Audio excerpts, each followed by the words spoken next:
Hi, Kareem. How you doing, man? I'm great. How are you? Very good. Happy to talk with you about Firebrand.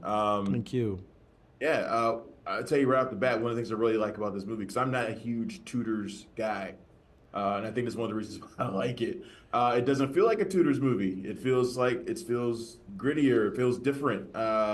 Was that something you were specifically aiming for in telling this story that we've heard the Tudor story a lot, but feels different. Was that something you were going for? Listen, it's funny. I'm a little bit like you. I was not a Tudor fan. I'm not certainly not a monarchy fan. But I think um, it was really exciting to enter this from a fresh perspective. So, because I was so ignorant about the period, I mean, I did study a lot, and I didn't see many films about this period. I read a lot, and I had lectures, and I read a lot about daily life at the time, and I sort of forgot or purposefully decided not to treat these characters as royal characters as we normally know it.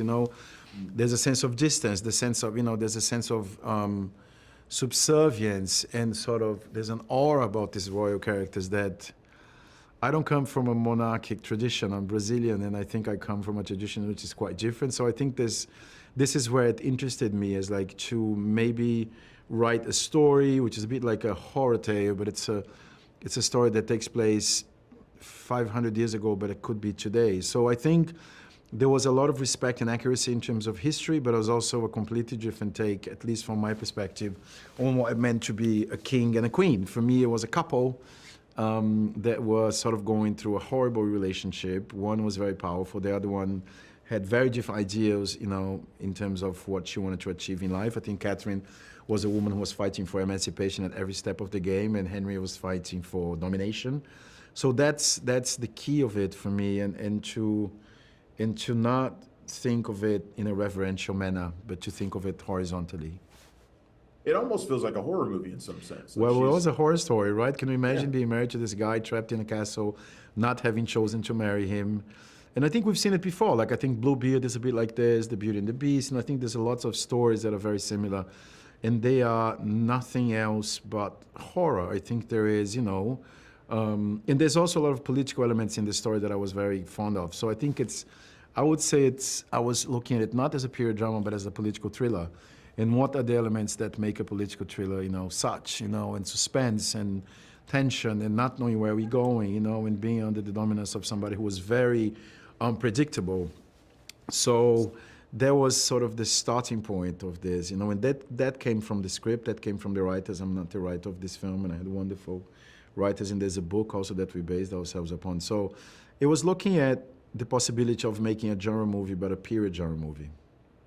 how was Jude Law in the role of King Henry VIII for you? Was he the person you always envisioned to play that role? I mean, he goes. I mean, he's Yes, playing King Henry VIII at probably his craziest period possibly. He's on the it verge of is death. the end of He's Henry VIII, right? yeah. The end of his legacy and of his life. Listen, I think I was always very inspired by Jude. I think that there's something. There are many things, I think there's a fascination and an interest and a real curiosity about Henry that he always had as an Englishman, and I think there was a very beautiful, he was very respectful of history, and he did so much research. But beyond all of this, I think what is like incredible about Jude in this part is that he has a profound, and this is Jude Law, beyond the actor, he has a profound understanding and respect for human beings. He has a love for people, and I think it was just very, very beautiful to bring how that comes across as well beyond his magnificent acting.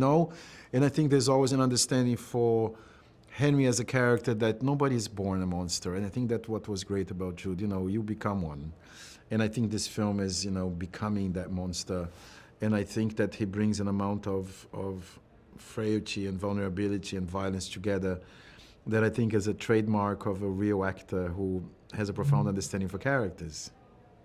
Well, Kareem, this has been fantastic. I appreciate you taking a few minutes with me. The movie comes out on June 14th, and I wish you the best of luck. Thank you. Thank you so much for the interview. Thanks for checking out the show. If you like what we're laying down, please subscribe to our channel and click the bell to receive notifications for all of our latest stuff.